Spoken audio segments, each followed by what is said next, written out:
نحمده ونصلي على رسوله الكريم أما بعد أعوذ بالله من الشيطان الرجيم بسم الله الرحمن الرحيم বর্তমান সময়ে হতাশা, ডিপ্রেশন, অ্যাংজাইটি নামক মারাত্মক একটা রোগ আমাদের মাঝে পেয়ে বসেছে।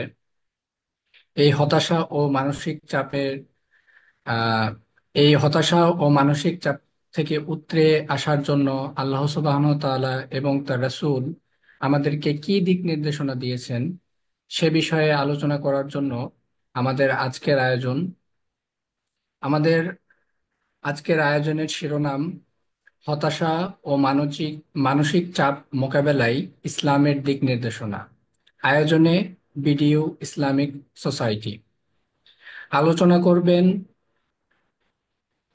শায়খ মাওলানা মোহাম্মদ ইমদাদুল্লাহ, শিক্ষক, আলিমুদ্দিন একাডেমি, পঞ্চগড় শাখা, ইফতা, মারকাজুদ দাওয়া আল ইসলামিয়া, ঢাকা। শায়খ কিছুক্ষণের মধ্যেই আমাদের অনুষ্ঠানে যোগদান করবেন এবং তার মূল্যবান বক্তব্য পেশ করবেন। এজন্য আমি সকলকেই ইসলামিক সোসাইটির পক্ষ থেকে একটু ধৈর্য ধরে অপেক্ষা করার জন্য অনুরোধ করছি এবং আমরা প্রথমেই আল্লাহ সুবহানাহু ওয়া তাআলার কাছে শুকরিয়া আদায় করতে চাই। আমরা সকলেই যার যার অবস্থান থেকে প্রাণ খুলে আলহামদুলিল্লাহ বলবো যে আমরা আজকের এই মহতী একটা অনুষ্ঠানে এবং ওয়েবিনারে উপস্থিত হতে পেরেছি এবং আমাদের জীবনের যে হতাশা এবং মানসিক চাপ সেটা যেন আমরা মোকাবিলা করতে পারি, সেজন্য আল্লাহ তাআলার দেখানো পথ এবং তার রাসূলের কিছু কথা আমাদের কান পর্যন্ত আসার আল্লাহ তাআলা তৌফিক দান করেছেন। সেজন্য আমরা সকলেই নিজ নিজ অবস্থান থেকে আলহামদুলিল্লাহ বলি। একই সাথে আমরা দ্রুত সালাম পেশ করি সর্বকালের সর্বশ্রেষ্ঠ মহামানব রাসূলুল্লাহ সাল্লাল্লাহু আলাইহি সাল্লামের প্রতি। আমাদের মূল বক্তব্য রাখবেন শায়খ মাওলানা মোহাম্মদ ইমদাদুল্লাহ। তিনি খুবই অল্প সময়ের মাঝেই আমাদের মধ্যে উপস্থিত হবেন।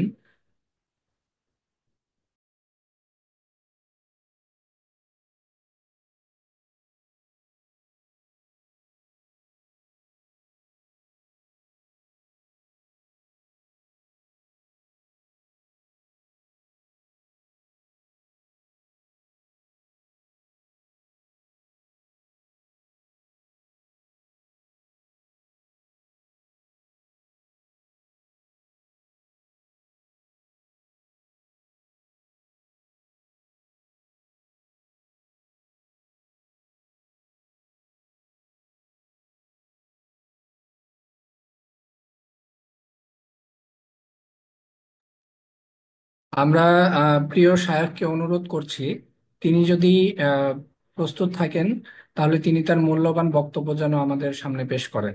আমরা শায়খকে অনুরোধ করছি তার মূল্যবান বক্তব্য পেশ করার জন্য। السلام عليكم ورحمة الله وبركاته.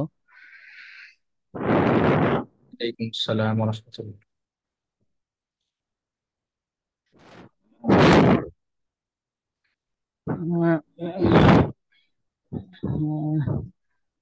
بسم الله الرحمن الرحيم. الحمد لله رب العالمين والعاقبة للمتقين، والصلاة والسلام على سيدنا محمد وعلى آله وأصحابه أجمعين.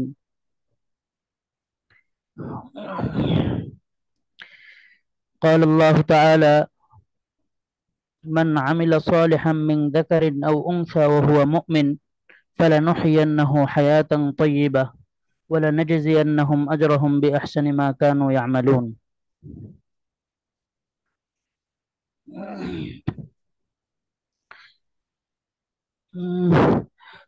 শুরুতেই আহ, বিশেষ ধন্যবাদ জানাচ্ছি আপনাদের যে বিডিইউ ইসলামিক সোসাইটি কর্তৃপক্ষকে, চমৎকার একটু আয়োজন করেছেন এবং আমি যতদূর জানতে পেরেছি এই সোসাইটির পক্ষ থেকে নানা সময়ে সবার মতামতের ভিত্তিতে বিভিন্ন বিষয় ভিত্তিক বিভিন্ন নানা রকমের আয়োজন করা হয় ইসলামিক, খুব চমৎকার। তো আসলে অনলাইন কেন্দ্রিক বৈঠক খুব লম্বা সময় না হলেই ভালো। ওই ভূমিকা আলোচনার বিশেষ কিছু নেই। এই শুরুতে জাস্ট আমি ব্যক্তিগত একটা ভূমিকা দিতে চাচ্ছি একটু আপনাদেরকে। এটা হলো আসলে এই এখানে আমি বড় কোনো আলোচক এখানে আপনাদের সঙ্গে অনেক বড় গবেষণা থিসিস ইত্যাদি বিষয়ে পেশ করব, বা আপনারা সব এরকম না হয়ে বন্ধু সুলভ ফ্রেন্ডলি এবং একটা জাস্ট আমরা একটু গল্প গুজব করব। এর মধ্যে থাকলে আমাদের দোনো পক্ষের জন্যই সুবিধা, যিনি বলছেন এবং যারা শুনছেন, বলা এবং গ্রহণ উভয় ক্ষেত্রে এটা সুবিধা হয়। তো এভাবে ইনশাল্লাহ অনেক সম্বোধন বা খুব সিরিয়াস একটা মোডে থাকা যে বক্তা সাহেব আলাপ করছে, এটা আমার জন্য একটু বিব্রতকর। আমরা আসলে এগুলো তো অভ্যস্ত না। এই জন্য আমরা এই আপনারা হয়তো অনেকে জানবেন তালিমউদ্দিন একাডেমি সারা দেশে কাজ করে। তো আমরা আসলে বস্তুত পক্ষে এই কলেজ ভার্সিটির ছাত্রদের সঙ্গেই বেশ উঠা বসা হয় আমাদের প্রাতিষ্ঠানিক কারণেই। তো সে সুবাদে আমাদের এই জাতীয় আলোচ্য বিষয়ের আলাপ আলোচনা, এটা যেহেতু একটা মহামারীর রূপে চলছে, বিশেষ করে তরুণ যুবক এবং আমাদের এই বয়সের মানুষদের মধ্যে, তো জন্য আলাপ আলোচনা আমাদের প্রতিনিয়ত চলতেই থাকে।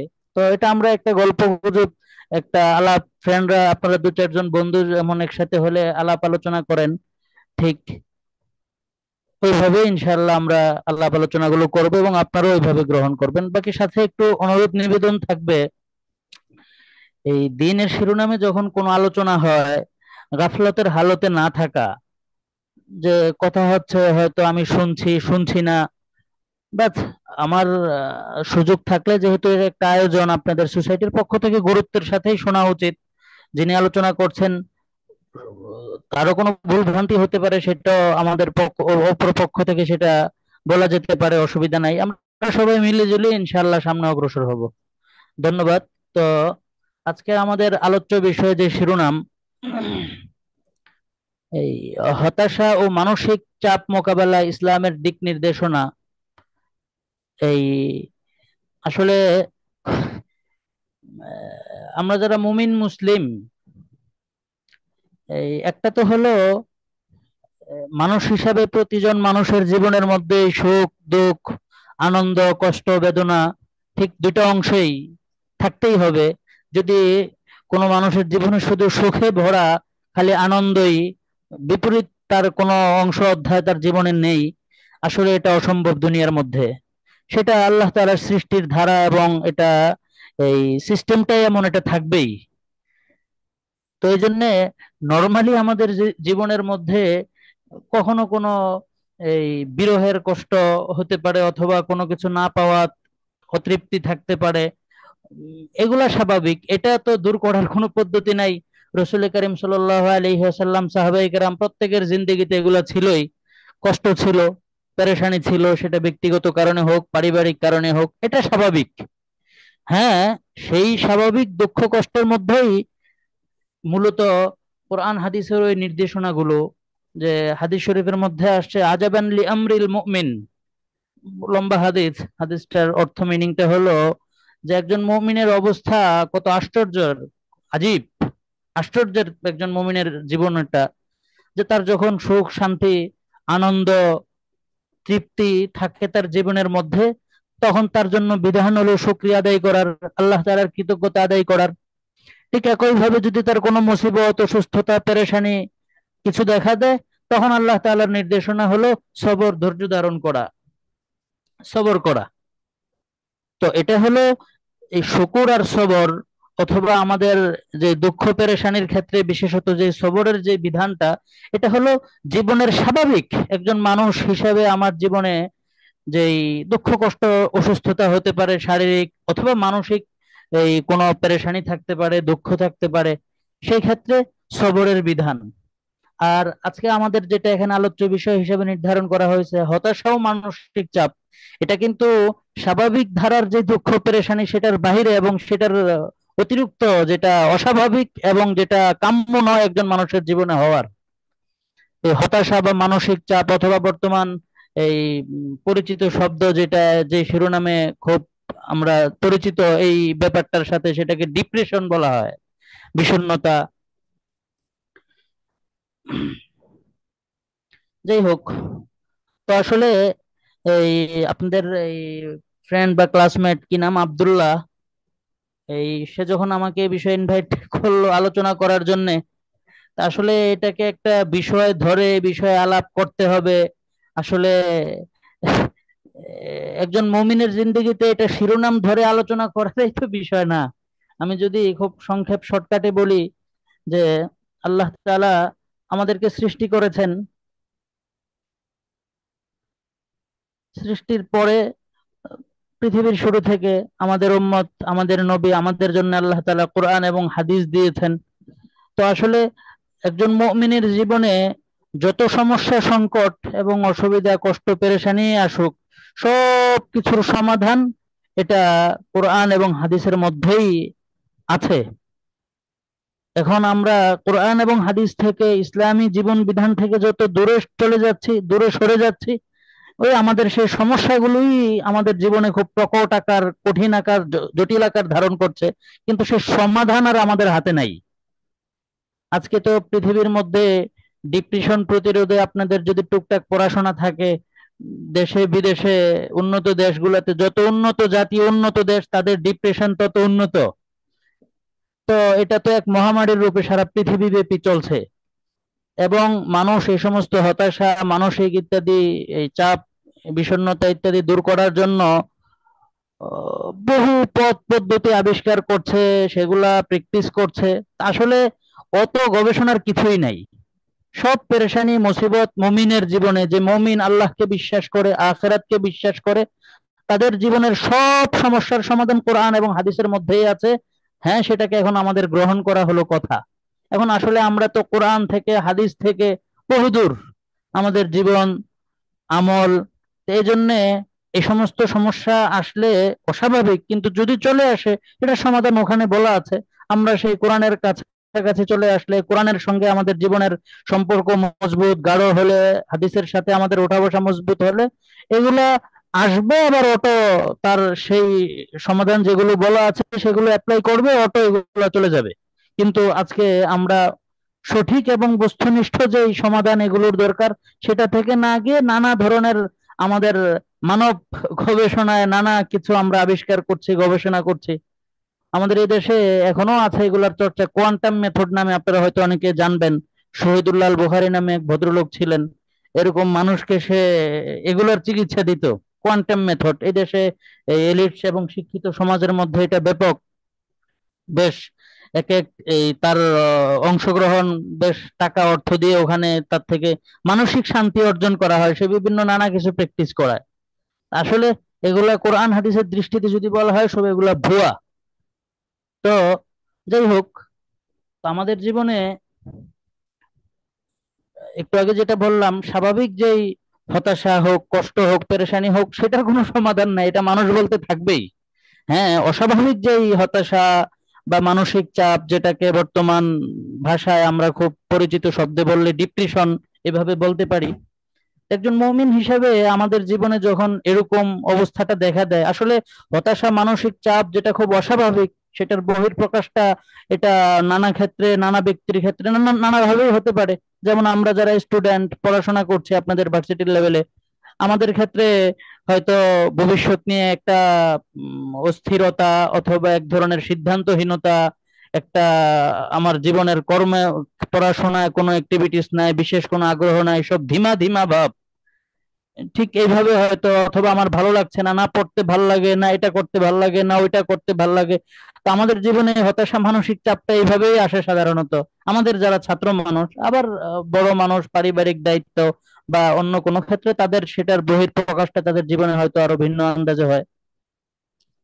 যাই হোক, যে শ্রেণী, যে পেশা, যে বয়সেরই হোক, একজন মুমিন হিসেবে দেখেন, এই ডিপ্রেশন, হতাশা, মানসিক চাপ, এগুলোর কি কারণে হয়, কেন হয়, এগুলোর জেনারেলি নানা ব্যাখ্যা থাকতে পারে।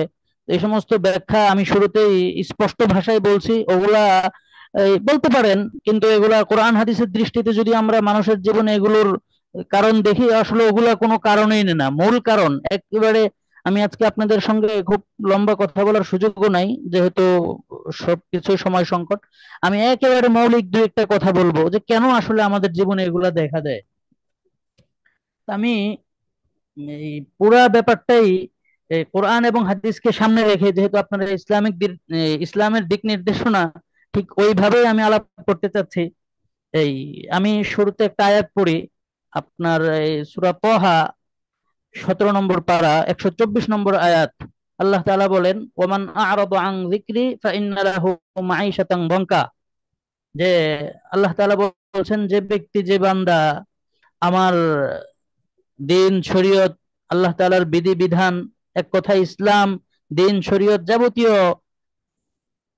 সুন্নত এবং আল্লাহর বিধান থেকে মুখ ফিরিয়ে নিবে, এটা থেকে দূরে সরে যাবে, আল্লাহ তাআলা বলছেন ফাইন্না লাহু মাঈশাতান দনকা, যে অতি অবশ্যই তার জন্য দুনিয়ার জীবনটা হবে বেশ সংকটাপন্ন, কষ্টের, পেরেশানির, সংকীর্ণ।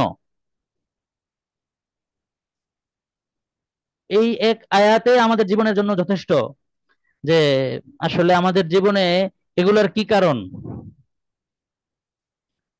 স্পষ্ট আল্লাহ তাআলা বলছেন যে যে ব্যক্তি আপনারা, আমি রেফারেন্স সহ বলছি, 124 নম্বর আয়াত, সূরা তহা 17 নম্বর পাড়ায়, যে যে ব্যক্তি আল্লাহ তাআলার বিধান থেকে, শরীয়ত থেকে, সুন্নত থেকে এরাজ করবে, মুখ ফিরিয়ে নেবে, বেপরোয়া, এগুলোর কোনো গুরুত্বই নাই, কোনো ভ্রুক্ষেপই নেই, তার জীবনের সাথে আল্লাহ তাআলার বিধান, তার জীবনের গতিতে চলছে, জীবনের সব ক্ষেত্রে, তার ব্যক্তি জীবন, দাম্পত্য জীবন, পারিবারিক জীবন, আয় ব্যয়, সার্বিক সব ক্ষেত্রে চলাফেরা, তার সাথে আল্লাহ তাআলার বিধানের সাথে তার কোনো সম্পর্কই নাই, দিন শরীয়তের সাথে তার কোনো সম্পর্কই নাই, তাহলে আল্লাহ তাআলা ঘোষণা দিচ্ছেন ফাইন্না লাহু মাঈশাতান দনকা।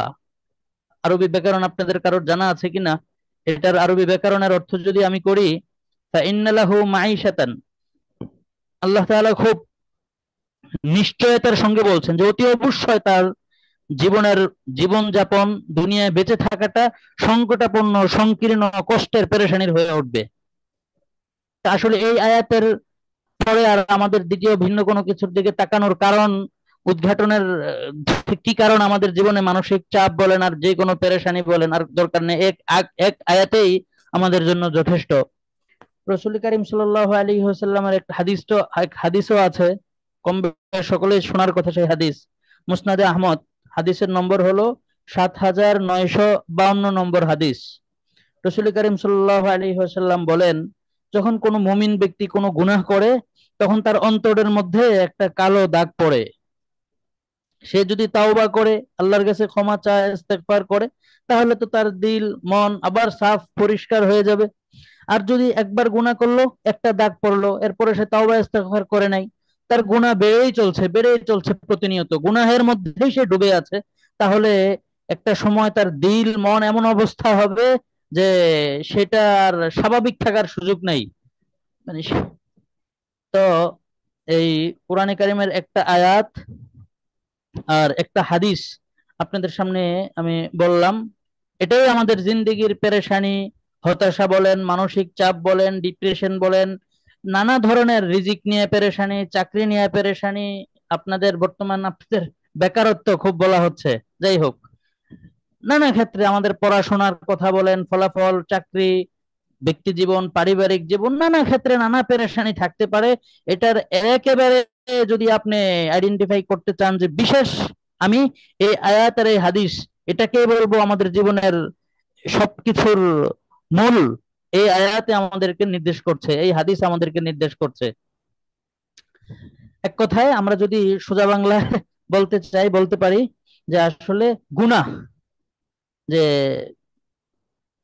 গুনাহ, আমার জিন্দেগির মধ্যে গুনাহে ভরপুর, আমার জিন্দেগির মধ্যে আল্লাহর বিধানের প্রয়োগ নাই, রাসূল করিম সাল্লাল্লাহু আলাইহি ওয়াসাল্লামের সুন্নতের প্র্যাকটিস নাই, এই যে গুনাহ, এই গুনাহের অবধারিত ফলাফলই হলো আমার জিন্দেগি ভরা পেরেশানি এবং কষ্ট থাকবে, সেটা মনের মধ্যে, চেহারার মধ্যে, শরীরের মধ্যে, আপনার চলন বলন সর্বক্ষেত্রে, আয় উপার্জন ব্যয় সব ক্ষেত্রে এটার প্রভাব পড়বে, গুনাহের প্রভাব। এবং এই হতাশা, মানসিক চাপ, এটা তো অন্তর, বাহ্যিকটার চেয়ে অভ্যন্তরে গুনাহের প্রভাবটা মনের মধ্যে অভ্যন্তরে আরো বেশি পড়ে। আমাদের বড় এক বুজুর্গ বলতেন, আপনারা কম বেশ শোনার কথা, যে যত গুনাহ আছে এই গুনাহের পরিণতিতে হলো জাহান্নামার আগুন। তো এই জন্য গুনাহের শাস্তি, ফলাফল আখেরাতের মধ্যে আল্লাহ তাআলা তো সেটা করবেন, যে আল্লাহ তাআলা জাহান্নাম দিবেন, আগুন দিবেন। আর দুনিয়ার মধ্যে যারা গুনাহের জিন্দেগি যাপন করবে, গুনাহের মধ্যেই ডুবে থাকবে, নেক জিন্দেগি নাই, ইসলামের সাথে, আল্লাহর বিধানের সাথে, দিন শরীয়তের সাথে কোনো সম্পর্ক নাই, ওই গুনাহের এই যেই ফল আখেরাতে যেটা আগুন, সে আগুনের যেই আগুন কি মানুষকে খুব স্বস্তি দেয় নাকি? আগুন মানুষকে জ্বালায় পোড়ায় ছারখার করে শেষ করে দেয় তার জীবনের সুখ শান্তি। ঠিক দুনিয়ার মধ্যে যারা গুনাহের মধ্যে লিপ্ত থাকবে, দুনিয়ার মধ্যে এই পরকালের আগুনের যে মূল যে উপাদান, এটা দুনিয়ার মধ্যে শুরু হয়ে যায়। যে আমি গুনাহের মধ্যে থাকবো, এই গুনাহ, আমার যত গুনাহ, আমার নজরের হেফাজত নাই, আমার চরিত্রের হেফাজত নাই, আমার কথার মধ্যে দিন ইসলামের চর্চা নাই, আমার চলার মধ্যে নাই, আমার আয় উপার্জনের মধ্যে নাই, কোনো জায়গায় নাই।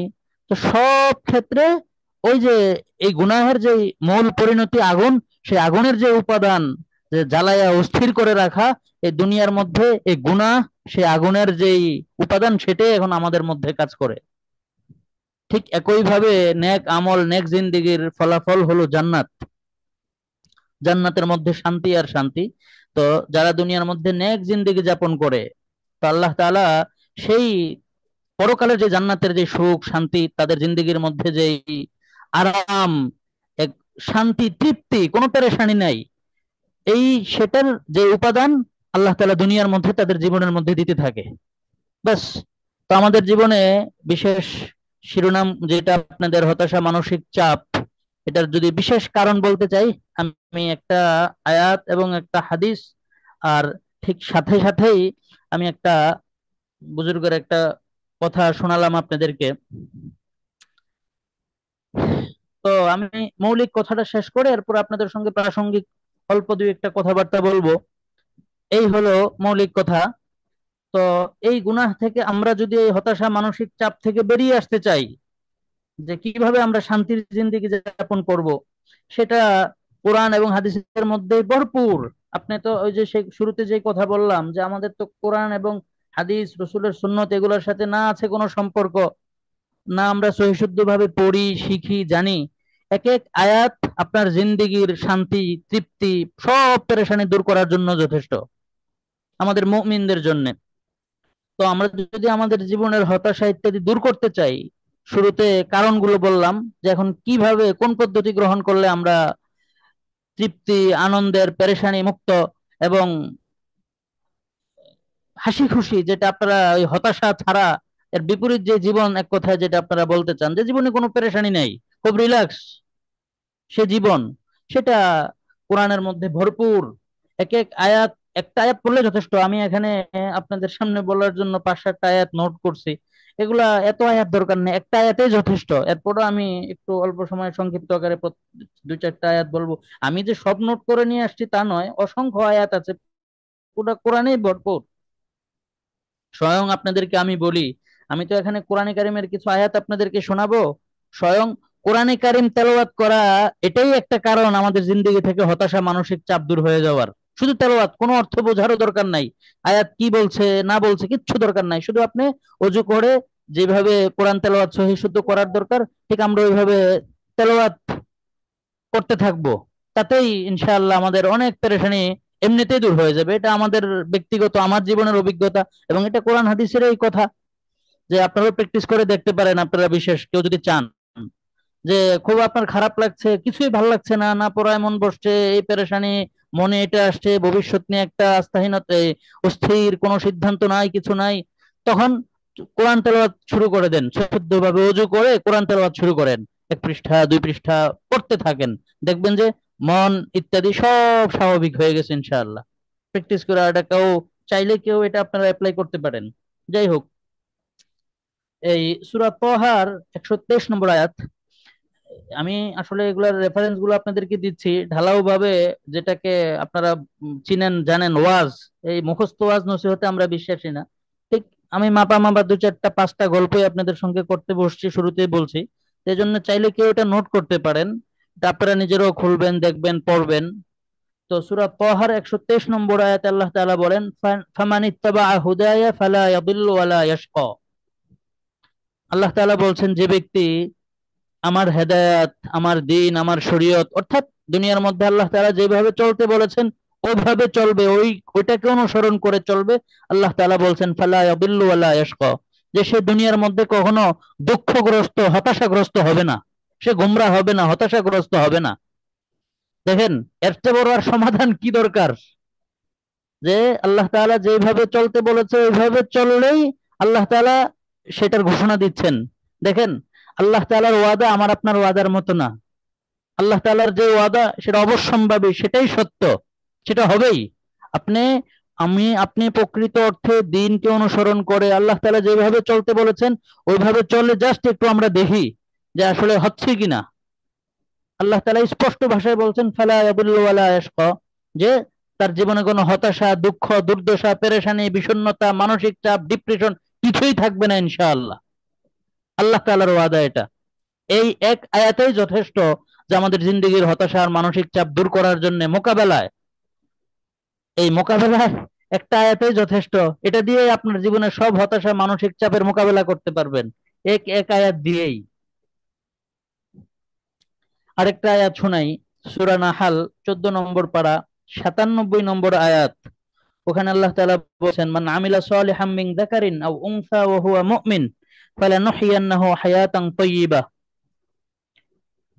যে কোনো মুমিন, পুরুষ হোক, মহিলা হোক, ছেলে হোক, মেয়ে হোক, নেক জিন্দেগি যাপন করবে। নেক, ওই এক কথায় যেটা আল্লাহ তাআলা যেভাবে দুনিয়ায় চলতে বলেছেন সার্বিক ক্ষেত্রে।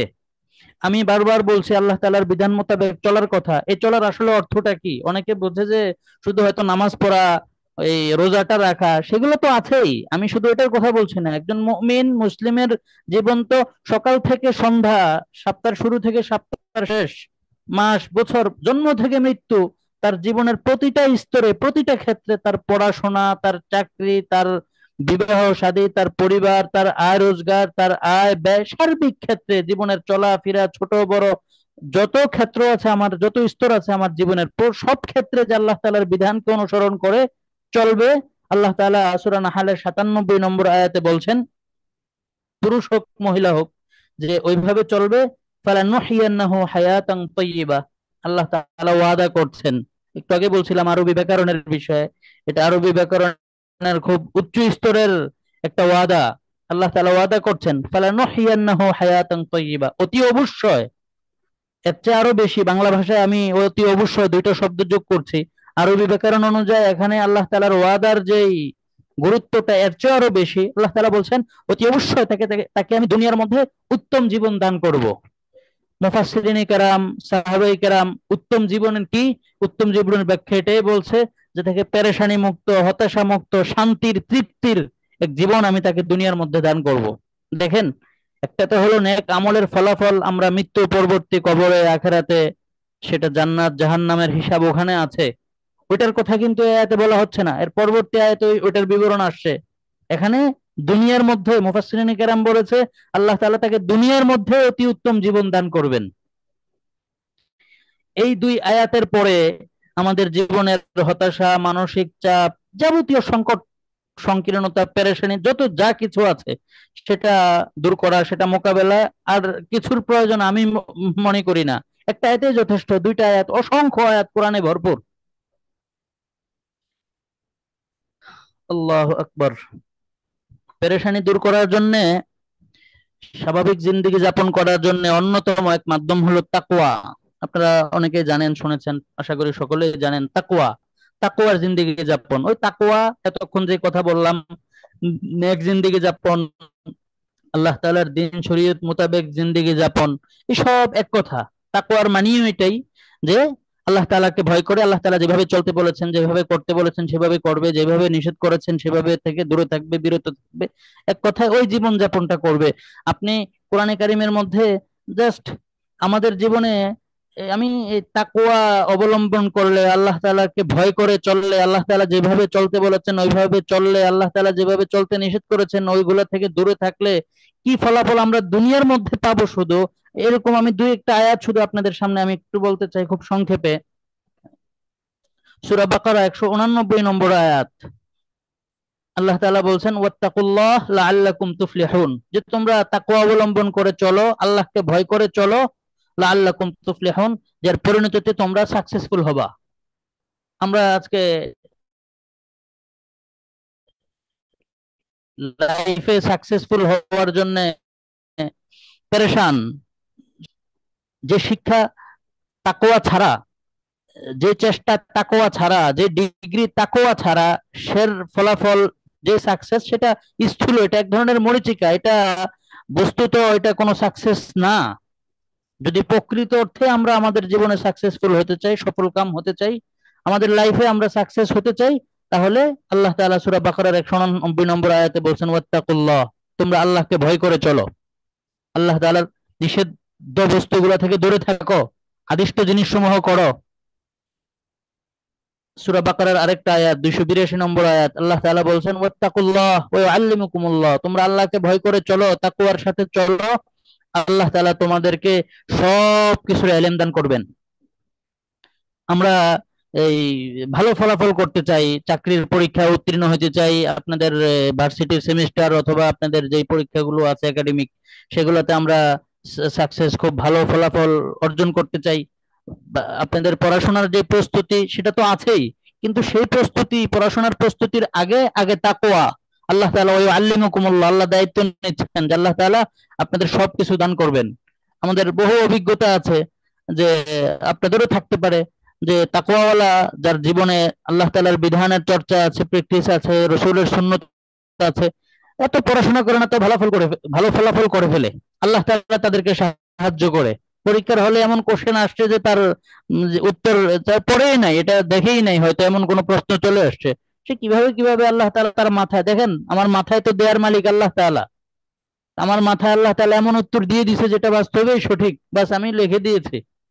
সেজন্য আমরা যদি আমাদের এই আয়াত সূরা বাকারা 282 নম্বর আয়াত, আমাদের পড়াশোনার লাইনে যদি আমরা সাকসেস হতে চাই, শিক্ষা দীক্ষা আমাদের জ্ঞান গরিমায়, তাহলেও তাকওয়া, আল্লাহকে ভয় করে চলা, দিন মোতাবেক চলা, আল্লাহ যেভাবে চলতে বলেছেন ওইভাবে চলা।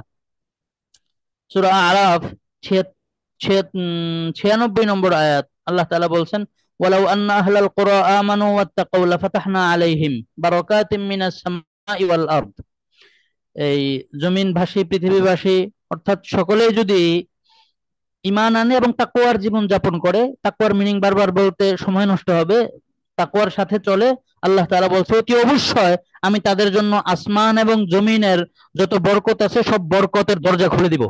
আমাদের জিন্দেগিতে চাকরি হচ্ছে না, এক সংকট, আমাদের জিন্দেগিতে এই পারিবারিক পেরেশানি, ব্যক্তিগত পেরেশানি, নানা কিছু, খালি আমরা আটকে যাই, সামনে অগ্রসর হতে পারছি না, সাকসেস সফল হতে পারছি না। আল্লাহ তাআলা এই আয়াতে স্পষ্ট বলছেন আসমান জমিনের সকল বরকত, কল্যাণের, লাভের, কল্যাণের দরজা আল্লাহ তাআলা খুলে দিবেন যদি কেউ তাকওয়ার সাথে চলে। এই আয়াতে তো আছে আরেক আয়াত, আল্লাহ তাআলা আরো বড় চমৎকার ভাবে বলছেন ওমাইয়াত্তাকিল্লাহা ইয়াজআল লাহু মাখরাজা, সূরা তালাক 2-3 নম্বর আয়াত, ওমাইয়াত্তাকিল্লাহা ইয়াজআল লাহু মাখরাজা ওয়া ইয়ারযুকহু মিন হাইথু লা ইয়াহতাসিব, যে ব্যক্তি তাকওয়ার সাথে চলবে আল্লাহ তাআলা যে কোনো সংকট পেরেশানি থেকে উত্তরণের পথ আল্লাহ তাআলা তাকে বের করে দিবেনই, সামনে বাতলায় দিবেনই। এরপরে আয়াতে আল্লাহ বলছেন সে কল্পনাও করতে পারবে না এমন জায়গা থেকে, সে কল্পনাও করতে পারবে না এমন ভাবে আল্লাহ তাআলা তাকে রিজিক রিজিক দান করবেন। আজকের সময় আমাদের হতাশা, মানসিক চাপের বড় এক কারণ আমাদের জিন্দগির মধ্যেই রিজিকের পেরেশানি। আপনারা যেটাকে আপনাদের ফিউচার লাইফ যেটা মনে করেন, কেরিয়ার কি হবে, কি চাকরি হবে, কি জব হবে, এই হবে সেই হবে, টোটালি এক কথা আমরা যদি বলি রিজিক নিয়ে আমরা বেস্ট টেনশন পেরেশানির মধ্যে আছি। অনেক সময় আমরা ভাবি যে এই এভাবে চললে আমি হুজুর হয়ে যাব, আমাকে মানুষ এই মনে করবে সেই মনে করবে, আমার কি ভালো কোম্পানিতে জব হবে না, বিসিএস এ আমি অগ্রসর হতে পারবো না, এই হতে পারবো না, সে হতে পারবো না। দেখেন আপনি এই জগৎবাসীর এই মেসেজকে বিশ্বাস না করে আল্লাহ তাআলার সেই কথাকে বিশ্বাস করেন। আল্লাহ তাআলা বলছে, যদি কেউ তাকওয়াকে অবলম্বন করে, অবশ্যই আল্লাহ তাআলা যে কোনো বিপদ এবং সংকট থেকে তার উত্তরণের পথ খুলে দিবে, এবং সে কল্পনাও করতে পারবে না এমন জায়গা থেকে এবং এমন ভাবে আল্লাহ তাআলা তার রিজিকের ব্যবস্থা করবেন। আরেক আয়াতে আল্লাহ তাআলা বলছেন, সূরা তালাকের 4 নম্বর আয়াত, যে ব্যক্তি আল্লাহ তাআলাকে ভয় করে চলবে, আল্লাহ তাআলা তার সকল কাজ সহজ করে দিবেন, কোনো কঠিন আর থাকবে না তার জীবনের মধ্যে। যাই হোক, এই এরকম অসংখ্য আয়াত কোরআনের মধ্যে আছে। এই এজন্যে শুরুতে আমি সর্বপ্রথম যেই কারণটা বললাম, যে আমাদের জীবনে যে কোনো সংকট, সেটা হতাশা, মানসিক চাপ, বিষণ্ণতা অথবা আরো যে কোনো ধরনের পেরেশানি, এর মৌলিক কি কারণ কোরআন থেকে এবং হাদিস থেকে আপনাদের সামনে বলা হলো। ঠিক এগুলা থেকে আমরা বের হয়ে আসে স্বাভাবিক জীবনযাপন যদি আমরা করতে চাই, সেক্ষেত্রে কোরআন কারীম থেকে আমি অনেকগুলো আয়াত পড়লাম। আল্লাহু আকবার। আর আরেকটা হলো অন্যতম, এখন আমরা যার অনেকের অনেক প্রত্যেকেরই কম বেশ, যার যত বয়সই হয়েছে, এখন আমরা যদি এই কথাগুলোর উপর আসতে চাই, এখন আমাদের কি করণীয়? তাওবা করতে হবে। তাওবা, এটা এখন এতদিন পর্যন্ত আমরা গুনাহের মধ্যে ছিলাম, এইভাবে ছিলাম ওইভাবে ছিলাম। খুব সহজ পদ্ধতি হলো তাওবা। গ্রাম্য তাওবা না, শরীয়ত যেভাবে তাওবা করতে বলেছেন সেটা আপনারা নির্ভরযোগ্য কোনো জায়গা থেকে শুনে বা পড়ে নিয়েন। হাদিস শরীফের মধ্যে আল্লাহ রাসূল সাল্লাল্লাহু আলাইহি ওয়াসাল্লাম বলেন, আত-তাইবু মিনাজ যামবি কামান লা যামবালা, যে সত্যিকার অর্থে যে ব্যক্তি গুনাহ করার পরে গুনাহের জিন্দেগি থেকে, গুনাহের জীবন থেকে কোনো ব্যক্তি তাওবা করে, তার তাওবাটা, সে তাওবা করার পরে সে ওই ব্যক্তির মতো হয়ে যায় যে কোনোদিন কোনো গুনাহই করেনি। এই জন্য তাওবার মাধ্যমে আমরা এই জিন্দেগির মধ্যে ফেরত আসি। আমাদের বড় এক বুজুর্গ বলছে যে আমাদের জিন্দেগিতে যত পেরেশানি কষ্ট, এগুলো গুনাহের, গুনাহের যে শাস্তি, এগুলা এক তো হলো আল্লাহ তাআলা মরণের পরে জাহান্নামের আগুনের মাধ্যমে সব পরিষ্কার করবেন, আগুন দিয়ে সব ময়লা সেগুলা সব আবর্জনা গুনাহের সব এগুলা পরিষ্কার করবেন। আর পৃথিবীর ভিতরে যদি আমরা সেগুলা পরিষ্কার করতে চাই, তওবা ইস্তেগফার, চোখের পানি, কান্নাকাটির মাধ্যমে সেগুলা সব আমরা পরিষ্কার করে ফেলবো। আল্লাহ আকবার। যাই হোক, তো মোটামুটি মৌলিক আলোচনা এতটুকুই। তো সাথে আমি দু একটা কথা একটু আপনাদের সঙ্গে একটু আমি আলাপ করি, যে দেখেন আসলে যে বিষয়টা হতাশা বা মানসিক চাপ, এটা তো বললাম মৌলিকভাবে কি কারণে হয়। আমি, আপনারাও দেখবেন আপনাদের পারস্পরিক সাথী সঙ্গীরাও কেউ থাকতে পারে, আমি দেখি যে আমি এক জায়গায় থাকতাম, পাশে জানালার পাশে রাত করে, রাত 12টা 1টার দিকে ছেলে ফেলেরা গান শুনে, হেড মানে পার্সোনাল না, বড় সাউন্ড বক্স বাজে। তা অনেকদিন আমরাও কষ্ট হয়, খোঁজ নিলাম যে এত রাত্রে এদের গান শোনার শখ জাগে, এরা তো নর্মাল টাইমেও গান শুনতে পারে। তো বলে যে ঘুম হয় না, খুব ডিপ্রেশন, ঘুম আসে না, এই জন্য গান শুনতে শুনতে নাকি ওদের ঘুম আসে। নাউজুবিল্লাহ। গুনাহের মাধ্যমে কি ভাই পেরেশানি দূর হবে নাকি? এতক্ষণ যে কথা বললাম, তার পেরেশানি দূর করতে চাইলে 1 নম্বর কাজ গুনাহ ছেড়ে দিতে হবে। নিজের জিন্দেগিতে খোঁজ করে করে পুরা জীবনকে আল্লাহর বিধানের উপর নিয়ে আসা, রসুলের সুন্নতের উপর নিয়ে আসা, এটাই একমাত্র মাধ্যম আপনার জীবনের সব পেরেশানি, সংকট ইত্যাদি দূর করার ক্ষেত্রে। এছাড়া আপনি কোনো ওই কোয়ান্টাম মেথড বলেন, আপনি কোনো মানসিক কোনো ডাক্তার দেখান, কোনো লাভ হবে না আপনি যদি গুনাহের জিন্দেগি না ছাড়েন। এই জন্য আল্লাহ তাআলা আমাদেরকে প্রকৃত শান্তি দান করেন, তৃপ্তি, প্রশান্তি, আরাম আয়েশের জীবন দান করেন। সর্বোপরি আল্লাহ তাআলা আমাদেরকে গুনাহ মুক্ত, সুন্নাত মোতাবেক, আল্লাহ তাআলার বিধান মোতাবেক, শরীয়ত মোতাবেক জীবন যাপন করার তৌফিক দান করেন। তো যে কথা বলছিলাম, যে দেখেন এই যে হতাশা, মানসিক চাপ বা ডিপ্রেশন ইত্যাদিতে মানুষ আত্মহত্যা করে, মারা যায়, নানাজন নানা কিছু করে, কেউ পাগল হয়ে যায়, হয়ে সে হয় নানা বহু কিছু। দেখেন আপনাদের প্রত্যেকের জন্মের মধ্যে, জন্মের পর থেকে আজকে পর্যন্ত যার যার এলাকার মধ্যে চেনা জানা পরিচিত জনদের মধ্যে এই আলেম ওলামা বুজুর্গ মানুষ, তাদেরকে আজকে পর্যন্ত কারোর কথা শুনেছেন কিনা যে উনি আত্মহত্যা করছে? কোনো মানসিক চাপ, ডিপ্রেশন, কি করবে না করবে কোনো কুল কিনারা পাচ্ছে না। তা আসলে যাদের মধ্যে ঈমান মজবুত, আল্লাহ তাআলার প্রতি বিশ্বাস মজবুত, তাদেরকে কোনো পেরেশানি তাদেরকে আক্রান্ত এবং প্রভাবিত করতে পারে না। যত বড় পেরেশানি আসুক আমার জীবনে, আমার তো সর্বশেষ কথা আমার আল্লাহ তাআলা আছেন, আল্লাহ তাআলাই আমাকে রক্ষা করবেন। এই জন্যে এই যে কথাটা একটু বিশেষভাবে আমি আপনাদেরকে বলতে চাচ্ছিলাম, যে আমরা যারা এই মৌলিক কথা তো হয়ে গেল, মানে ওই যে সঙ্গের একটা প্রভাব আছে।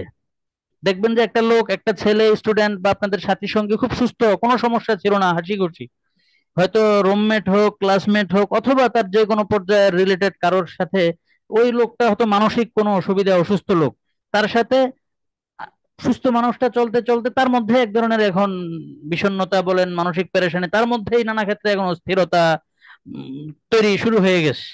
এটা সংঘের একটা প্রভাব। ঠিক একইভাবে আমি বলবো, যদি বিশেষ কারোর মধ্যে এরকম থাকে, সেটা আপনারাও নিজেরা অ্যাপ্লাই করেন, এবং সেই ক্ষেত্রে আপনারা যদি এই কাউকে পরামর্শ দিতে চান, এটা দিতে পারেন, যে বুজুর্গ যারা হক্কানি বিজ্ঞ উপকৃত আলেম, হক্কানি সুন্নতের অনুসারী উলামায়ে কেরাম যারা আছেন, তাদের কাছে যাওয়া, তাদের সঙ্গে যাওয়া, তাদের মজলিসে বসা, তাদের কথা শোনা, তাদের সাথে ওঠা বসা করা। এক কথা, আলেমদের সাথে ওঠা বসা করলে, মানে ওই আলেম, এখন আলেম শব্দ বলতো আমাদের আগে ভূমিকা দিয়ে নিতে হয়, এখন আলেম তো পাঞ্জাবি টুপি পরলে এখন আমাদের সমাজে আলেম হয়ে যায়, ওইটা না। প্রকৃত আলেম যারা, আমি তাদের কথা বলছি, তাদের সঙ্গে ওঠা বসা করা। এটার সঙ্গে দেখবেন যে আপনার পেরেশানি, মানসিক চাপ এমনিতেই আপনার ইনশাল্লাহ এটা কমে যাবে।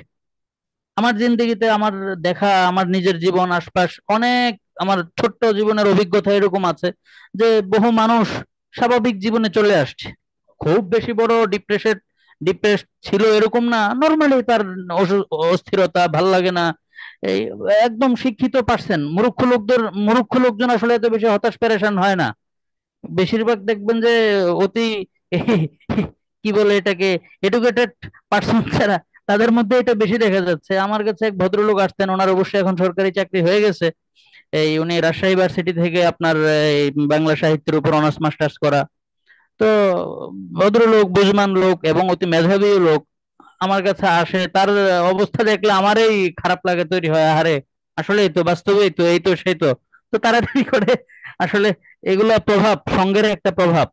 এই জন্যে যদি কারোর এরকম সমস্যা থাকে, আমার একটা আবেদন থাকবে, ইমানদার, আল্লাহ তাআলার প্রতি যাদের পূর্ণ বিশ্বাস, ইয়াকিন, ঈমান, তাদের জিন্দেগির মধ্যে কোনো গুনাহ নাই, সুন্নতের অনুসরণ আছে, আল্লাহর বিধান মোতাবেকই সবকিছু করেন, তাদের সাথে ওঠা বসা করা, তাদের সঙ্গী হওয়া, ইনশাআল্লাহ দেখবেন আপনার সব ঠিক হয়ে যাবে ইনশাআল্লাহ।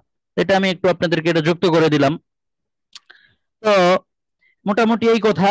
তো আমি এক কথায় যদি আজকের পুরো শুরু থেকে এখন পর্যন্ত আলোচনার একটা খোলাসা সারসংক্ষেপ বল দিই, যে গুনাহ ছেড়ে টোটালি আমার জীবন থেকে গুনাহকে মাইনাস করে দিতে হবে। গুনাহ মানে হলো যেটা কোরআনে নিষেধ, হাদিসে নিষেধ, শরীয়তের মধ্যে নিষেধ, ছেড়ে আমার মাথা থেকে পা পর্যন্ত, আমার দিনের শুরু থেকে রাত্রে আবার শোয়া পর্যন্ত, এক কথায় আমার পুরো জীবন আপনি আল্লাহর বিধানের উপর আমরা নিয়ে আসবো, সুন্নত অনুযায়ী চলবো।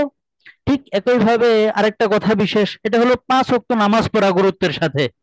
আপনারা ওই হাদিস শুনেছেন, রাসূল করিম সাল্লাল্লাহু আলাইহি ওয়াসাল্লাম হযরত বিলাল রাদিয়াল্লাহু আনহুকে বলছেন, ইয়া বিলাল আকিমিস সালাহ আরিহনা বিহা। যে আল্লাহ রাসূল বলছেন, হে বেলাল, আল্লাহ রাসূলের বিশেষ মুয়াজ্জিন সাহেব ছিলেন, যে হে বেলাল, তাড়াতাড়ি নামাজ আরম্ভ করো, নামাজের প্রস্তুতি নাও, নামাজে দাঁড়াও, আমাকে শান্তি দাও। অর্থাৎ আল্লাহ রসুল হয়তো মানসিক কোনো অশান্তি বা পেরেশানির মধ্যে ছিলেন, আল্লাহ রসুল হযরত বেলালকে বলছে, তুমি নামাজে দাঁড়াও, নামাজের আয়োজন করো, নামাজের মাধ্যমে পেরেশানি দূর হয়। এজন্য বিশেষভাবে আপনারা তো প্রত্যেকেই দিন মোতাবেক চলবেন ইনশাআল্লাহ, আরো বিশেষভাবে বলবো 5 ওয়াক্ত নামাজ নিয়মিত গুরুত্বের সাথে, জামাতের সাথে এবং তাকবীরগুলোর সাথে পড়েন, ইনশাআল্লাহ জীবন অর্ধেক পেরেশানি এমনি নাই হয়ে যাবে। তো প্রথম কথা, তো জিন্দেগি আল্লাহর বিধান মোতাবেক, রসুলের সুন্নত অনুযায়ী, বিশেষভাবে যদি বলি 5 ওয়াক্ত নামাজ গুরুত্বের সাথে।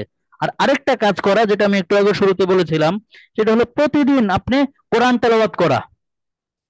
আপনার কোরআন তেলাওয়াতটাকে আপনার দৈনন্দিন জীবনের একটা খাবার, যেমন আমাদের নিত্য জীবনের একটা অতি অবশ্যই করণীয় কাজ, যে যতই আমার ব্যস্ততা হোক, আজকে আমার একজন মরে গেছে, অথবা আজকে আমার ফাইনাল পরীক্ষা, আরো যা কিছু দুনিয়ার লাইনে পেরেশানি হয়, খানাটা কিন্তু আমাদের বন্ধ হয় না, কোন এক ফাঁকে আমরা খেয়ে ফেলি।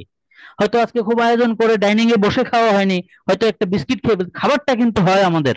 ঠিক কোরআন তেলাওয়াত এটাকে আপনাদের জীবনের এমন একটা কাজ বানিয়ে নেন প্রতিদিন।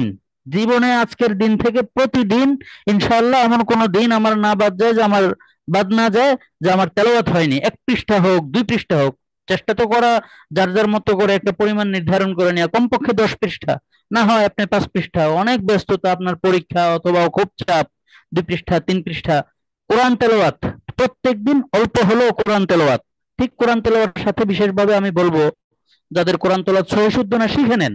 আপনারা এত ব্রিলিয়ান্ট ছাত্র, আপনারা আইসিটি ইত্যাদি বিষয়ক পড়াশোনা করেন, কোরআন এত কঠিন কিছু না। ভালো কোনো আলেম সাহেব, ইমাম সাহেব বা নির্ভরযোগ্য কারোর কাছে গিয়ে, আপনাদের ওখানে তো তালিমউদ্দিন নাই, না হয় আমাদের তালিমউদ্দিন গুলো তো বেশ সহজ আপনাদের জন্য আমি মনে করি। যাই হোক, আরো কোনো আয়োজন থাকতে পারে, কোরআনটা সহিশুদ্ধ ভাবে শিখে প্রতিদিন জীবনের একটা করণীয় কাজ বানিয়ে নেন কোরআন তেলাওয়াত করা।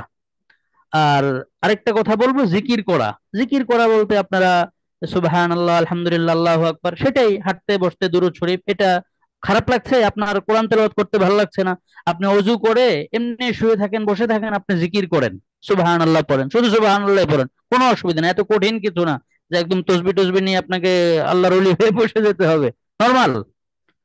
হ্যাঁ। আর বিশেষভাবে আরেকটা যে কথা একটু আগেই বললাম সেটা হলো যে নির্ভরযোগ্য আলেম ওলামাদের সাথে আমরা সঙ্গী হওয়া, তাদের সঙ্গী হওয়া। আমরা তো আলেম ওলামাদের জীবনে গুরুত্ব আছে, এটা একটা প্যাকেজ সিস্টেম বানাই নিছি আমরা, যে আলেম ওলামা সাহেবরা এই আলেম ওলামা সাহেবরা এটাকে আমরা ওই আমাদের জানাজা, এই যে যেমন আজকে আপনাদের প্রোগ্রামে আমি হুজুরের প্রয়োজন পড়ে গেছে, না, আমাদের হুজুরটা নর্মালি আপনারা ফ্রেন্ডলি চলাফেরা করেন, এটা ছাড়া হবে না। মানে হুজুরদেরকে একটা জাস্ট প্যাকেজের ভিতরে, আমাদেরও হুজুরদের সীমাবদ্ধতা আছে আলেম ওলামাদের, সেটা আপনাদেরকে তো আর বলার দরকার না। আপনাদের যেটা করণীয় যে ফ্রেন্ডলি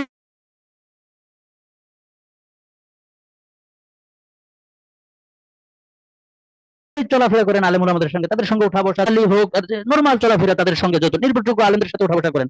আমি আমার এই ছোট্ট জীবনে, আমি খুব যে সিনিয়র মানুষ তা না, আমি একেবারে জুনিয়র নবীন মানুষ, যাই হোক, আমার এই ছোট্ট জীবনের ওই অভিজ্ঞতা হলো, এই আমার এই পরিচিত একজন হঠাৎই আসছে যে খুব ডিপ্রেশন, ভাল লাগে না, এই সেই।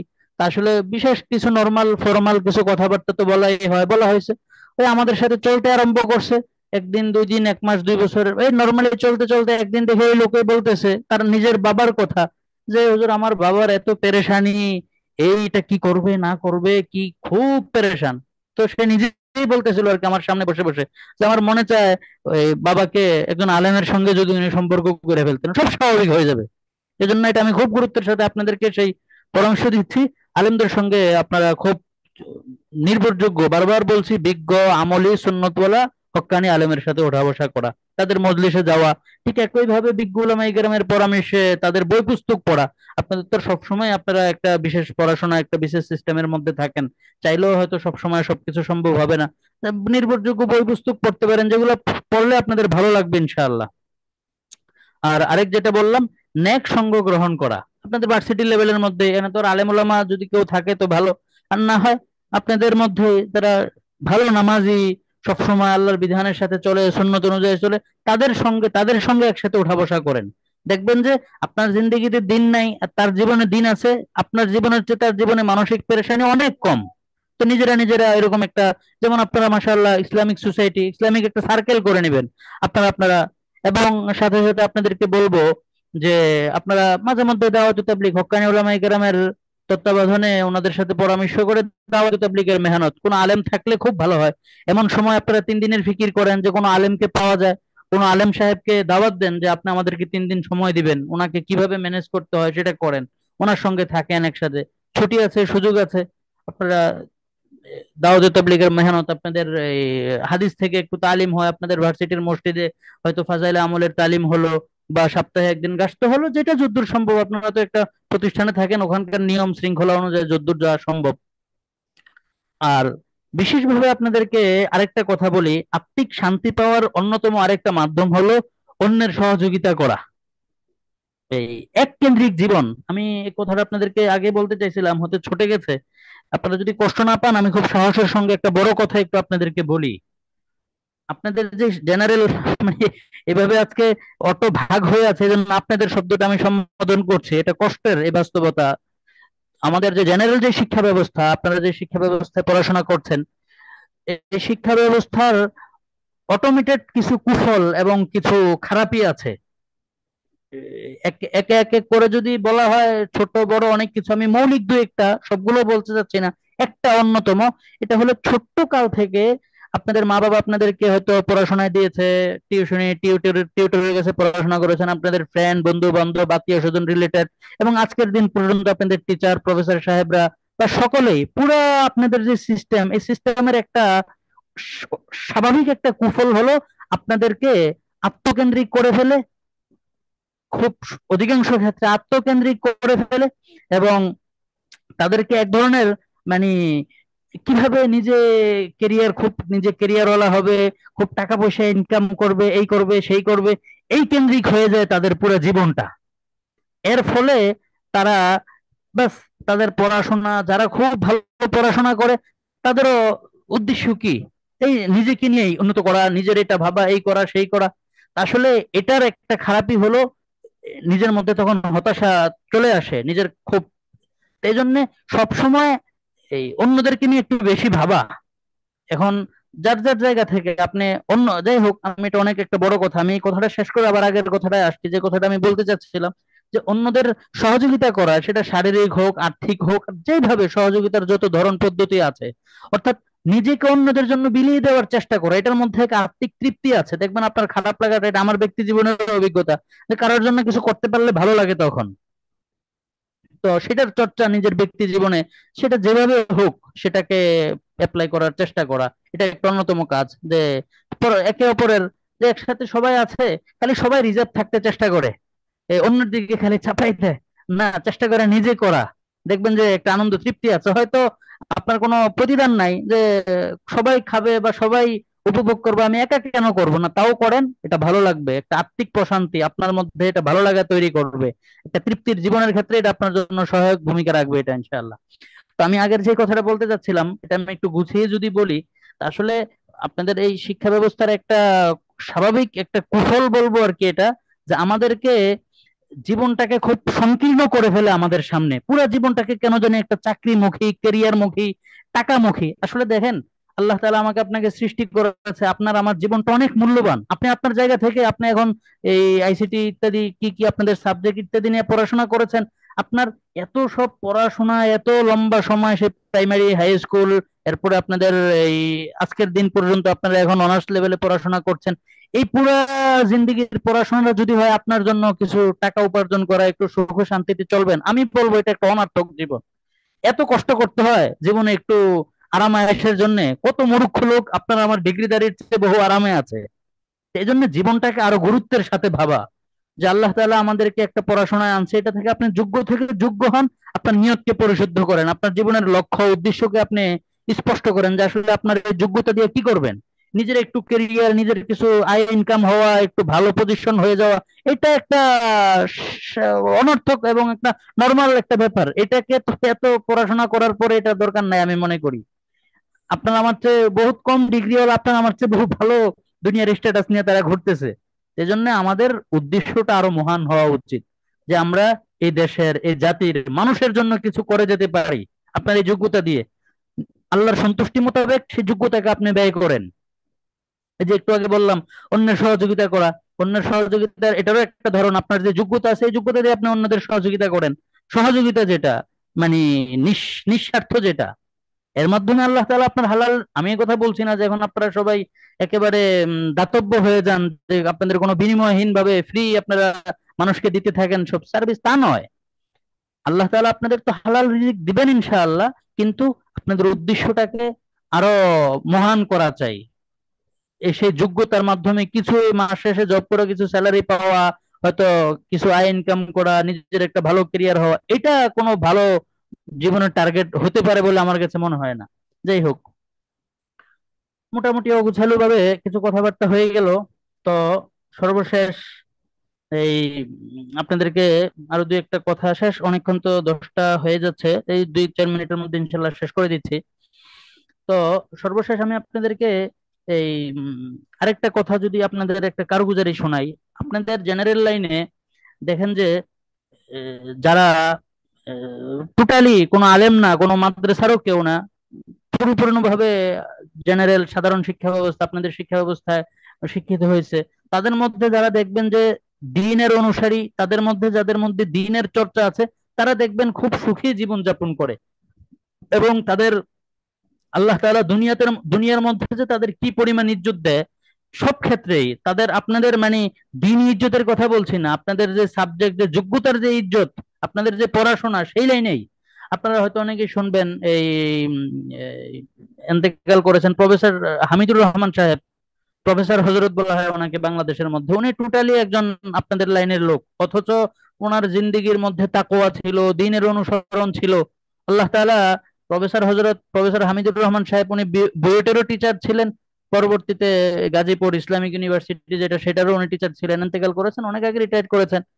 উনি জীবনে দুনিয়া এবং আখিরাতের লাইনে এমন সাকসেস সফল হয়েছে, আপনারা একটা ছোট্ট যদি উদাহরণ দেই, উনি একজন প্রফেসর মানুষ, উনি এতটা সাকসেস জীবনে হয়েছেন যে আমাদের যে মাওলানা আব্দুল মালিক সাহেব হুজুর আছেন, বর্তমান বাইতুল মোকাররম মসজিদের খতিব সাহেব মাওলানা আব্দুল মালিক সাহেব হুজুর, বাইতুল মোকাররমের এই খতিব সাহেব আব্দুল মালিক সাহেব সেই প্রফেসর সাহেবের কাছে গিয়ে পরামর্শ করে চলতেন, এত বড় আলেম হয়েও। আল্লাহ তাআলা ওই লাইনে, সব লাইনে ওনাকে এত উপরে নিয়ে গেছেন, বহু বড় বানাইছেন। একইভাবে পাকিস্তানের মুফতি সাহেব, মুফতি তকি উসমানী সাহেব, অনেকে নাম শুনবেন, ওনার বই পুস্তক পড়াশোনা করেন হয়তো অনেকে। ওনার মূল মুরব্বী যিনি ছিলেন ডক্টর আব্দুল হাই আরিফি সাহেব, উনি একজন ডাক্তার সাহেব ছিলেন। উনি কোনো আলেম ছিলেন না, বড় আল্লামা, বড় কোনো মুহাদ্দিস মুফাসসির বক্তা সাহেব, খতিব সাহেব ছিলেন না। উনি একজন ডাক্তার সাহেব ছিলেন। তো ওই ডাক্তারের সাথে উনি তাকওয়ার সাথে চলছেন, দ্বীন ইসলামকে সাথে নিয়ে চলছেন, আল্লাহ তাআলা বহু বড় বানাইছেন। আর নিকট অতীতে কাছাকাছি টাইমে আপনাদেরকে যদি আমি একটু এই ছোট্ট করে উদাহরণ দেই, এই যে বর্তমানে সবাই চিনবেন রকমারি সোহাগ ভাই, এই যে যার কি বলে, যার কোচিং টোচিং খুব তো এই দেশে আপনারা খুব চলেন, যাই হোক, এ আল্লাহর বান্দা, আপনারা তার একটা সাক্ষাৎকার ইন্টারভিউ আছে বড়, যথাসম্ভব আরজি কিবরিয়া নামক তার ওই ওনার একটা বড় সাক্ষাৎকার, ওখানেও শুনতে পারেন যে ও মেধাবী লোক, সে পূর্ণ তাকওয়ার সাথে চলাফেরা, দ্বীনের সাথে চলতে চেষ্টা করেন। তো দেখেন তার আজকে অবস্থান খুব ভালো অবস্থানে আছে। এক কথা আমি যেটা বলতে চাচ্ছি, যে অনেকে হয়তো মনে করেন যে আসলে হুজুর যে চলাফেরা করতে বলতেছে, আমার তো পুরো হুজুর হয়ে যেতে হবে, হয়তো আমার ক্যারিয়ারের লাইনে তো খুব বেশি অগ্রসর হতে পারবো না। না, আপনাদের লাইনে আপনাদের যেই অনুসরণীয় আছে এদেরকেই শুধু আপনারা দেখেন, অনেক দূর ইনশাল্লাহ আপনারা অগ্রসর হতে পারবেন। যাই হোক, আল্লাহ তাআলা তৌফিক দান করেন। সর্বশেষ এই সমস্ত বিষয়ে আপনাদেরকে একটা প্রবন্ধ আমি একটু গুরুত্বের সাথে সবাইকে পড়তে বলবো। আশা করি প্রত্যেকে এই প্রবন্ধটা একটু পড়বেন। হযরত মাওলানা আব্দুল মালিক সাহেবের লেখা মাসিক আল কাউসার পত্রিকা, অনেকে আশা করি নাম শুনেছেন। প্রত্যেক মাসে এটা বের হয়, খুব অল্প দাম, 25-30 টাকা। প্রত্যেকে এটা পড়তে চেষ্টা করবেন। এই আপনাদের জন্য অনেক খোরাক থাকে, অনেক গবেষণা লব্ধ নানা লেখা ওখানে তৈরি করা হয় ওনারা। তো মাওলানা আব্দুল মালিক সাহেব হুজুরের একটা লেখা আছে, মাসিক আল কাউসার 2018 সালের এপ্রিল মাসে ছাপছিল, জাগতিক জ্ঞান বিজ্ঞানের চর্চা যেভাবে নেক আমল হয়। এটা মাসিক আল কাউসার ওয়েবসাইট www.alkausar.com, ওখান থেকে আপনারা জাগতিক জ্ঞান বিজ্ঞানের চর্চা যেভাবে নেক আমল হয় লেখাটা পড়তে পারেন। এটা আপনাদের জীবনের লক্ষ্য, টার্গেট স্থির এবং নিশ্চিত করার ক্ষেত্রে সহায়ক হবে। আর আজকের যে আপনাদের শিরোনাম হতাশা ও মানসিক চাপ, এই বিষয়ক যদি আপনারা ইসলামের কোনো বই পুস্তক পড়তে চান, আমি এমনিই বলছি, এই একটা বই আছে আরবিতে, নাম লা তাহজান, আরবের একজন বিখ্যাত লেখকের এটা বই। বাংলা ভাষায় একাধিক অনুবাদ পাওয়া যায়, অনুবাদের নাম হতাশ হবেন না। এই বইটা বেশ মোটা, বড়, বিস্তারিত, পড়তে পারেন, ভালো লাগবে।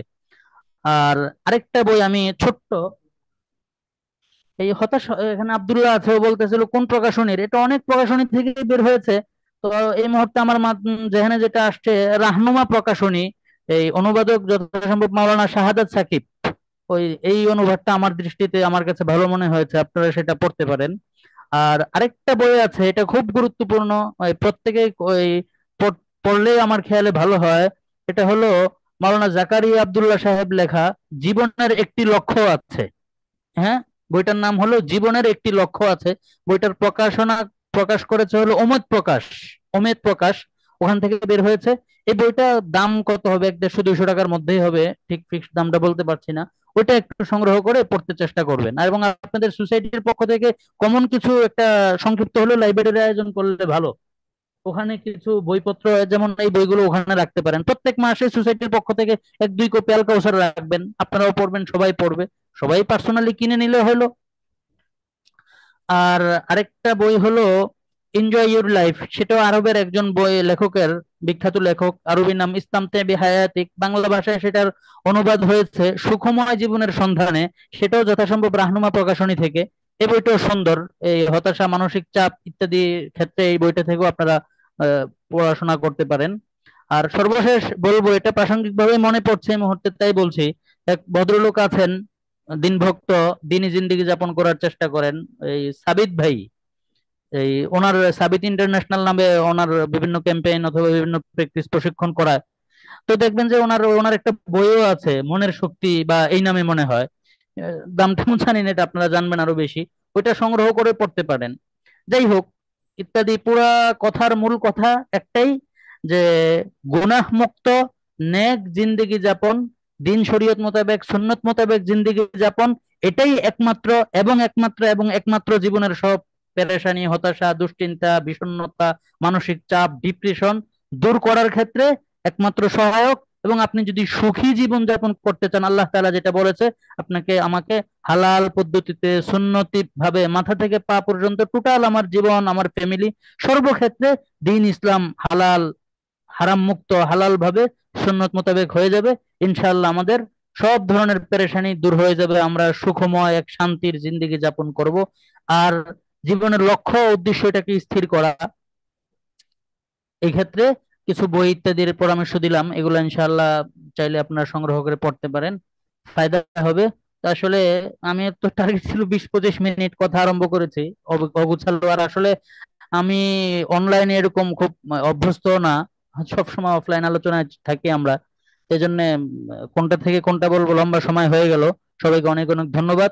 আর সময় অনেক হয়ে গেছে, 10টা পার হয়ে গেছে। এরপরেও যদি একান্ত কারোর বিশেষ কোনো প্রশ্ন চান, এখানেও মৌখিক বলতে পারেন। আর পার্সোনাল হলে ওই আপনাদের কোনো গ্রুপ ট্রুপ থাকলে ওখানেও দিলে, বা আমাকে যুক্ত করার কোনো ব্যবস্থা থাকলে ওখানেও আমি আপনাদের কোনো বিশেষ, যদি মনে করেন আমার থেকে কোনো সহযোগিতা হবে, ইনশাল্লাহ সেই চেষ্টা আমার থাকবে। সবাইকে বহু বহু শুক্রিয়া। জাযাকুমুল্লাহু খাইরান। কোনো প্রশ্ন থাকলে এখন যদি কারোর বলার থাকে বা চান, বলতে পারেন।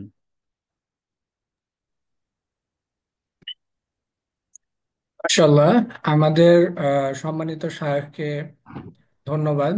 জাজাকাল্লাহ এত সুন্দর জ্ঞানগর্ভ আলোচনা আমাদের মাঝে করার জন্য।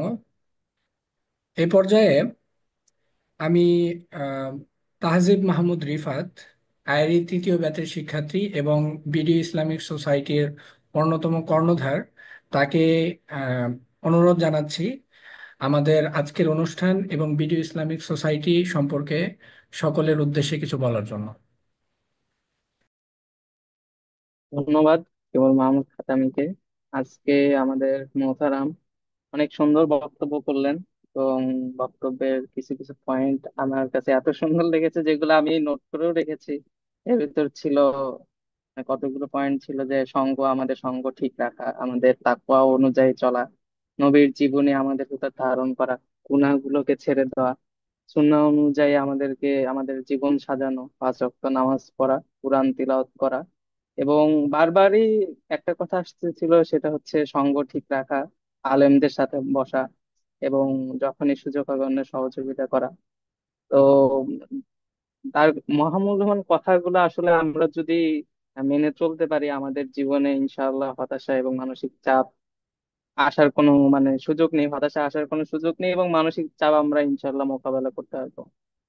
তো ইসলামিক সোসাইটিতেও আমরা এই কাজগুলি করার নিয়ত নিয়েই আমরা এই সোসাইটিকে চালু করেছি, এবং আমাদের সকলের উদ্দেশ্য এটাই, যে এখানে ইসলামের দিক নির্দেশনা অনুযায়ী আমরা যেন চলতে পারি, এবং এই যে হতাশা বা মানসিক চাপ এই জিনিসগুলো আমাদেরকে যেন জেঁকে না ধরে, সেই জন্যই আমরা কাজ করে যাচ্ছি। এবং সকলকে জানাই যে আমাদের সাথে যুক্ত হোক এবং আমাদের সাথে কাজ করুক, এবং ইনশাআল্লাহ আল্লাহর রহমতে আমরা সবাই কাজ করে যাব ইসলামিক সোসাইটির পক্ষ থেকে। ধন্যবাদ, ধন্যবাদ সাহেবকে তার আজকের এই মহামূল্যবান সময় দেওয়ার জন্য। ধন্যবাদ তাজিম মাহমুদ রিফাত। এ পর্যায়ে আজকে আমাদের এই বিশেষ ওয়েবিনার, যার শীর্ষক ছিল হতাশা ও মানসিক চাপ মোকাবেলায় ইসলামের দিক নির্দেশনা, এই প্রোগ্রাম আজকে আমরা এখানেই সমাপ্তি ঘোষণা করছি। আল্লাহ তাআলা আমাদেরকে সুস্থ রাখুন, আমাদের নেক হায়াত দারাজ করুন, এবং আমরা যেন নেক আমল করতে পারি সে তৌফিক আমাদেরকে আল্লাহ তাআলা দান করুন, এবং আমাদের জীবন থেকে সকল প্রকার হতাশা, মানসিক চাপ, অ্যাংজাইটি, ডিপ্রেশন, যেভাবেই সংজ্ঞায়িত করি করি না কেন, আমাদের এ সকল কিছু থেকে আমাদেরকে দূরে রাখুন, এবং আমাদের বন্ধু বান্ধব, পরিবার পরিজন সকলকে এই হতাশা ও মানসিক চাপ থেকে মুক্ত রাখুন। আমরা আল্লাহ তাআলার কাছে দোয়া করি, আল্লাহ তাআলা আমাদেরকে কবুল করুন। আসসালামু আলাইকুম ওয়া রাহমাতুল্লাহি ওয়া বারাকাতুহু।